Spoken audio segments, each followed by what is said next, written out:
ये सूत्र है तस्य भावस्त्व तलौ।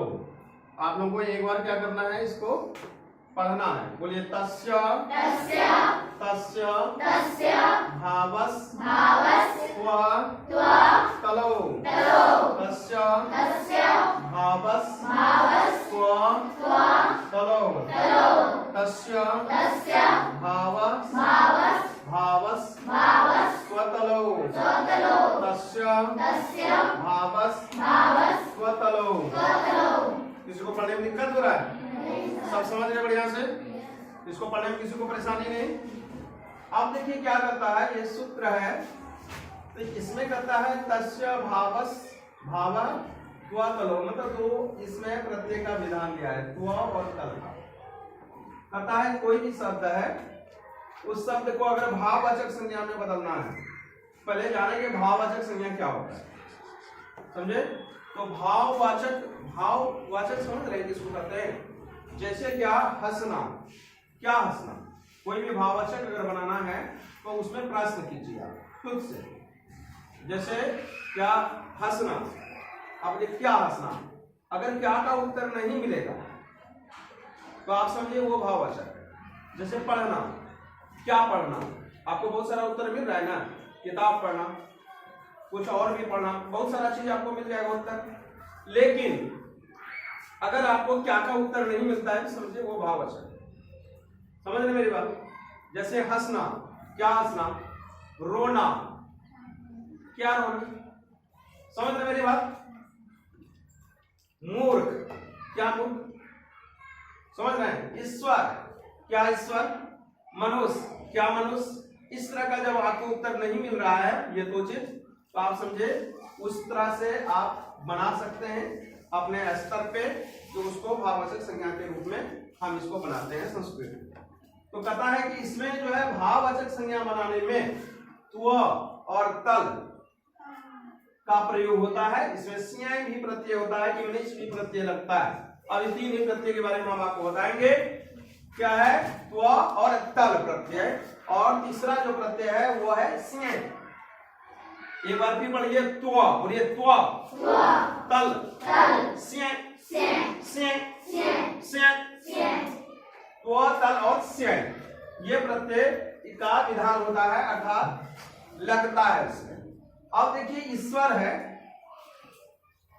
ये यहाँ पे क्या है, ईश्वर शब्द है। ईश्वर में इसमें अगर त्व लगा दिए, मतलब ईश्वर जोड़ त्व अगर लगाते हैं, समझिए, तो क्या हो जाएगा, ईश्वरत्वम। यहां अब ये त्व को हटाते हैं, यहाँ पे त्व की जगह अगर हम तल लगा दिए,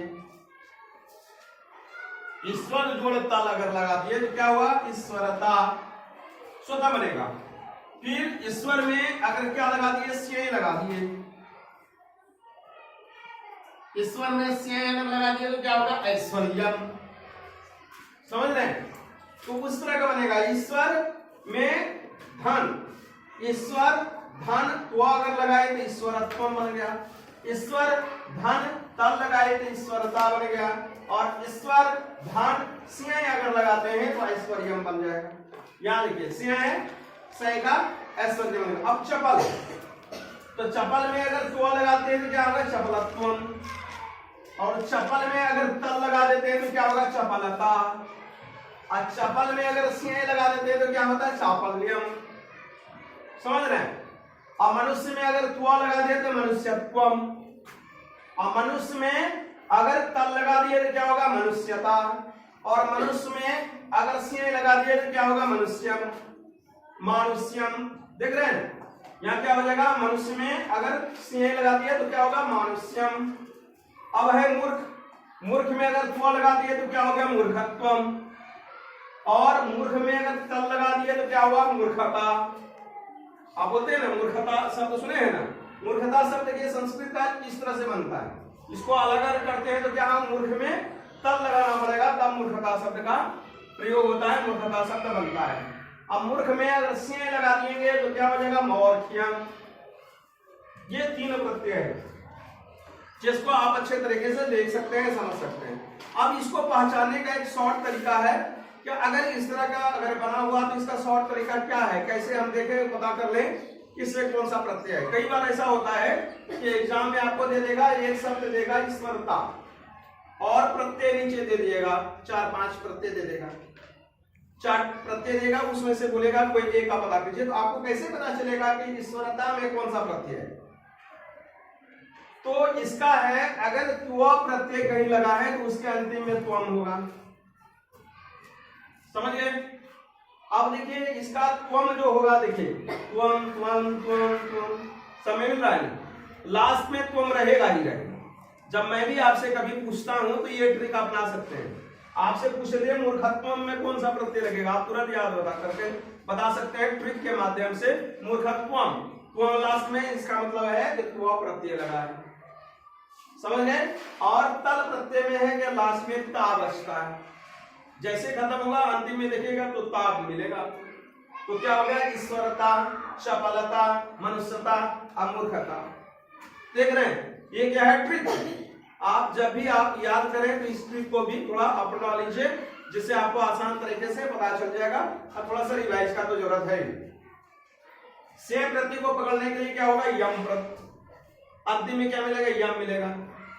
कौन, वो वाला यम नहीं, यमराज वाला यम नहीं मिलेगा, यहाँ साक्षात खड़े नहीं होंगे, शब्द में ही यम मिल जाएगा आपको, यहाँ पे लास्ट में यम मिल जाएगा। ऐसा मत सोच लीजिएगा कि हम यहाँ सेम लगाए, सर बोलेंगे जैसे हम कोई भी शब्द में से लगाएं तो यमराज जी खड़े हो जाएंगे, ऐसा नहीं, लास्ट में यम मिल जाएगा, समझ रहे हैं, लास्ट में। अब देखिए ईश्वर में अगर से लगा दिए तो क्या होगा, ऐश्वर्यम, यम आ गया।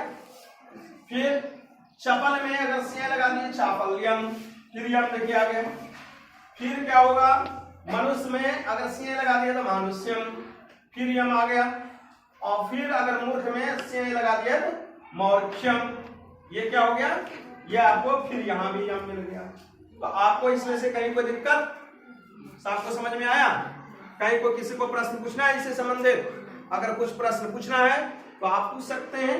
किसी को अगर दिक्कत होता है तो आप इसको देखते हैं, आप क्या कीजिए, इसको अपने कॉपी में उतार दीजिए, अच्छे तरीके से इसको उतार दीजिए।